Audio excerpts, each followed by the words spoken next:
সিরাজগঞ্জের চৌহালিতে দুই সহযোগীকে নিয়ে চুরি করার সময় জনতার হাটে আটক হয়েছেন আনোয়ার হোসেন ওসমান নামে এক আওয়ামী লীগ নেতা।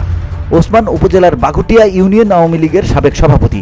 দুই সহযোগী হলেন একই ইউনিয়নের বিনানই গ্রামের সার্বেল মিয়ার ছেলে আসাদ মিয়া ও ভাররা ইউনিয়নের ৬ নং ওয়ার্ডের সাবেক ইউপি সদস্য আব্দুল কাদেরের ভাই মোহাম্মদ আলী। সোমবার রাতে টাঙ্গাইলের নাগরপুর উপজেলার ভাররা ইউনিয়নের ৫০ গ্রামের আব্দুর রহমানের বাড়িতে চুরি করতে গিয়ে জনতার হাতে আটক হন তারা। এলাকাবাসী জানায় আটক তিনজন ওই দিন গভীর রাতে আব্দুর রহমানের বাড়িতে মোটরসাইকেলে চড়ে চুরি করতে আসেন। বাড়ির মানুষ টের পেয়ে চিৎকার শুরু করলে আশপাশের বাড়ির লোকজন ছুটে গিয়ে তাদের আটক করে গণপিটুনি দেয়। এরপর মঙ্গলবার সকালে নাগরপুর থানা পুলিশকে খবর দেয়। খবর পেয়ে পুলিশ ঘটনাস্থলে পৌঁছে তাদের আটক করে থানায় নিয়ে যায়। নাগরপুর থানার ওসি রফিকুল ইসলাম জানান, চুরির উদ্দেশ্যে আব্দুর রহমানের বাড়ির গেটের তালা ভেঙে ঘরে প্রবেশের চেষ্টা করে। এ সময় বাড়ির লোকজন টের পেয়ে চিৎকার শুরু করলে আশপাশের বাড়ির লোকজন ছুটে গিয়ে তাদের হাতে নাতে আটক করে। এই ঘটনায় নাগরপুর থানায় একটি মামলা দায়ের করা হয়েছে। তাদের মঙ্গলবার দুপুরে আদালতের মাধ্যমে কারাগারে পাঠানো হয়েছে।